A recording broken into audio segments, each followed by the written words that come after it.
Star Citizen Live just confirmed a ton of features on Friday that are on track for a release in patch 3.23, making it the biggest update we've ever had.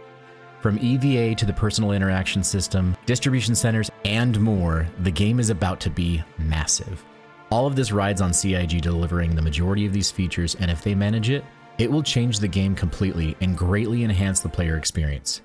Now, as someone who's been with the project since 2013, I would be lying if I said I'm not skeptical that they'll deliver all of these features. But if they can deliver even a few of these, our gameplay experience will improve overall. So in this video, I'll explain all of the features on track for release in Alpha 3.23 and explain what they mean for you, with one caveat. All of this can change at any moment. So some features may not make it in, and according to CIG, there might be some features that make it in under the radar so they can surprise us.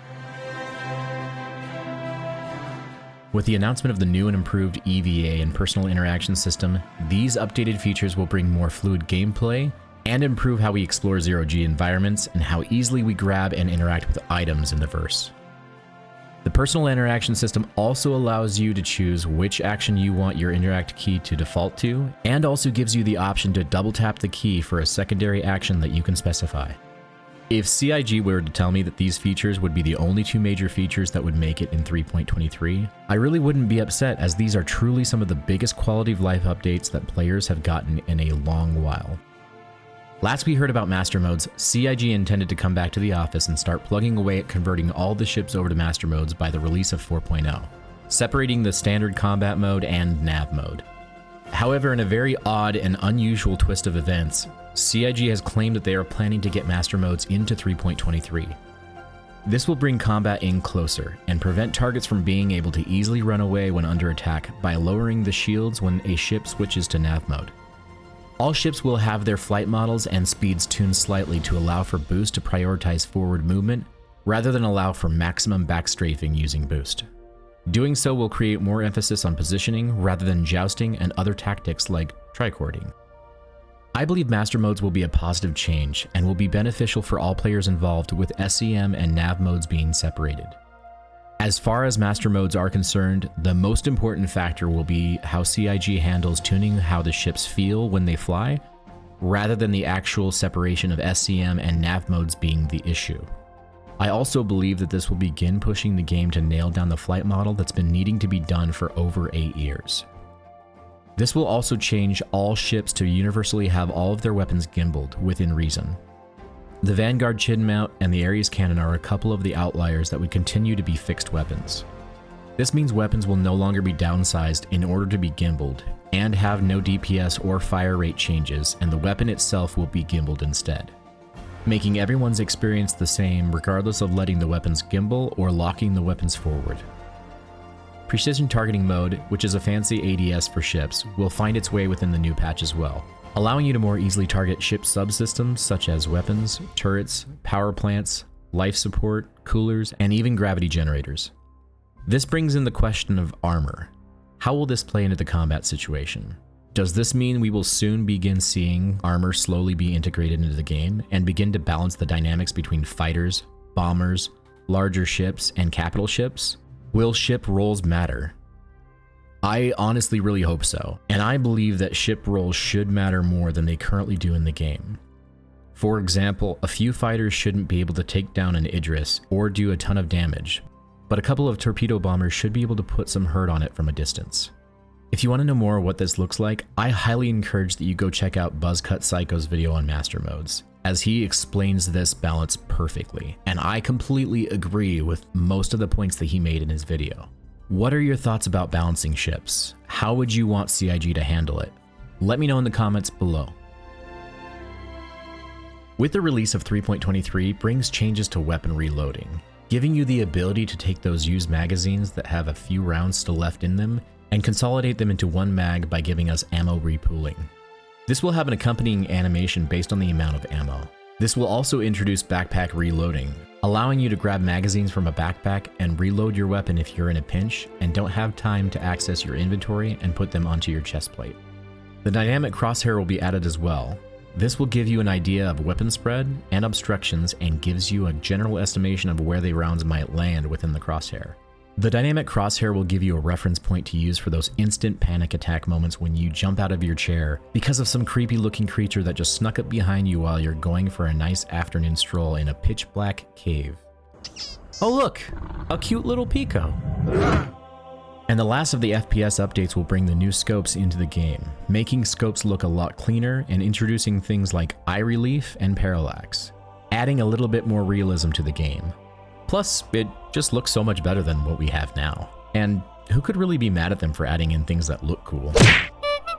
Oh, right. I almost forgot about that guy. Oh, sorry, please forgive me, I had to go grab some coffee. As I was hammering away with going over all of these features, I seemed to have slipped into a hopium-induced coma, and coffee was the only thing I seemed to blurt out. I need more. Where was I? Oh, right. Looting in Star Citizen, another one of those irritatingly time-consuming pieces of the game where it feels like it takes years just to grab ammo and meds off of a perfectly living NPC.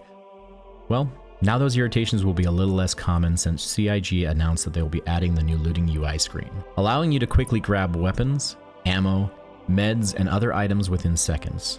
Remember how some of you had to loot a pad from those pesky Ninetales to figure out the right codes that would allow you to destroy all of the drugs they collected for years?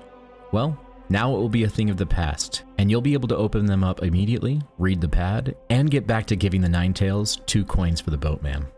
And since that wasn't enough, we're also getting the new and updated visor and lens system, giving us a massive HUD update and is cleaner and will have better notifications, a mini-map, and a compass. Wait. Hold on. Did someone say minimap? Yes. The minimap will also supposedly be added in the next major patch. This will allow you to be able to finally find your way out of the really deep sand cave you always seem to get lost in, and then smash the backspace once you realize you'll never escape and you accept your fate. This will also give you a map of ships, space stations, landing zones, and more. Now it's important to note, however, that not all locations will have this feature, and CIG will expand it as they are able to get more locations mapped. Fortunately, there are more UI updates we'll see, as the new Mobiglass is on track for release as well. This new update utilizes the building blocks tool that will update the overall looks of the Mobiglass and add in ASAP functionality which allows you to call your ship. This will also give you updated information on character health, radiation, oxygen, and more. It will also make adding in new apps into the Mobiglass that much easier. Speaking of which, there will also be a new shopping app added as well. And since CIG are doing things big this year, the star map is coming in patch 3.23. This single feature is more than just a map update. This is one of the most massive updates to a feature that we've needed a lot of work on for many years.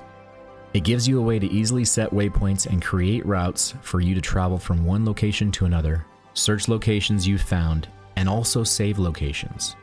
So if you're looking for that derelict javelin, now you won't have to go on a wild goose chase just to find it. And I'm hoping one day soon we will be able to share locations we've marked with other players. With the release of 3.22, we saw the new hair update. Well, we're also now getting a new character creator, allowing you to be able to customize your character further for even more faces, hair, makeup, tattoos, and give you more control over the looks of your character. This is one feature that's a cool addition, but it really wouldn't affect me as much if it wasn't on the list of features being added. Now, are you worried about losing your precious Kantuo armor that you paid a few dollars to get because of how sweet it looked? With the new item bank and unique item recovery system, you'll finally be able to retrieve store items at multiple locations and retrieve lost account-bound items such as subscriber flare. This is an incredible change alone that will give us a way to move items easily and get back items that some have spent real-world money on. Now, it has been a long time coming, but freight elevators are nearing completion in their final bit of work. With this addition, you can load up your ship with cargo or with vehicles you own and embark on an epic adventure. This will also bring in cargo hauling missions, allowing you to move cargo from one point to another and not have to buy the commodities necessary to make money. And with the new technology being delivered with freight elevators, hangars will now be instanced and personal to each player, letting you have the same hangar with all of the items and decorations you want to customize your own hangar. And with building interiors entering development, I wonder if we will finally be able to have our own apartments where we can hop into an elevator and have it take us to our hangars directly and launch our ships out of, allowing us to completely skip the ASOP terminal at landing locations. With distribution centers soon to become popular locations, these monstrosities will add a ton of gameplay for many different loops like cargo hauling, mining, bounty hunting, and more. And with potential group missions in the form of raids and instancing being a thing, you will one day be able to fight through waves of enemies and solve puzzles to complete missions. It could also make these massive buildings a centralized location where players can engage in hand mining, moving cargo as dock workers via vehicles and tractor beams, and access to specialized shops specific to organizations, giving these buildings a ton of potential for the future. We also have other features like hostility that will be added to the reputation system, where NPCs and organizations will remember who you are and will impact how they either help you or hinder you during your travels in Stanton.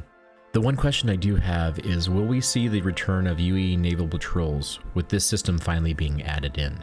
Let me know if you want to see these patrols back in the game, as I know it's been some time since we've had them. There will also be a new Blockade Runner dynamic event, where you will be able to run through a Ninetales blockade and purchase and sell Quantanium before the timer runs out. Or your ship blows up. And we'll also see some pretty large updates to Xenothreat, making the event much bigger and broader. As very little information is given on these features, we'll have to wait and see what that entails. We're also getting a ton of economy updates, bringing back commodity prices and making weapons, armor, and ships more expensive that will even take into account the price differences between ship brands. An example of this would be an Origin ship would be more expensive than Drake, as it uses higher quality components and items. As this only affects in-game prices, this will also be a welcome change and give you even more to work towards if you want that 890 jump. And finally, with the recent success of the replication layer rather consistently recovering the server from a 30k, regardless of the issues that exist such as missions being lost, elevators breaking, and armistice zones not working for a few seconds upon recovery, they are nearing the last little bit of getting all of the fixes in that will allow them to release another core pillar for increasing server stability and performance. The community is equally excited and worried about the possibility of having all of these features making it into 3.23. Some are excited that they will finally have all these features, and others are concerned that it may just be another 3.18 incident, causing many server crashes, game-breaking bugs, and there could be a lot more frustrating moments for players with neither side being wrong with their perspectives. Nevertheless, the hype is pretty high, and the level of concern over these things going south is warranted. Despite the many questions that remain, it is prudent to assume that this release will not only experience growing pains, but that it will also be the biggest patch in a decade. I honestly believe that it is a necessary step for us to roll with so that the game can grow. Will the build be stable? Probably not. Will there be bugs that will drive us to drink some nights? Yes, that's an unfortunate reality. It's true that some people complain about a Q2 release window being too long and upsetting, but it actually gives them more time to work on other ships, vehicles, polish as many features as possible, and fix bugs that may be introduced by this patch. CIG last delivered a patch during Q1 in 2018, and that was the last day of the quarter. In the past, the first patch delivered in the year was usually during Q2 during April or May. So I don't mind waiting patiently for all of these features to be delivered. If you enjoyed this video, hit that like button, and if you want to see more great Star Citizen content like this, be sure to subscribe and click the bell to receive notifications so you don't miss out on any future videos. If you want to join the channel and support the creation of these videos, then consider becoming a member and get special perks such as loyalty badges, priority replies, and more. And if you want to know more about our Zeus Mark II giveaway, you'll want to check out this video. As always, I hope that you have a wonderful week, and I will see you in the next video. Havoc out.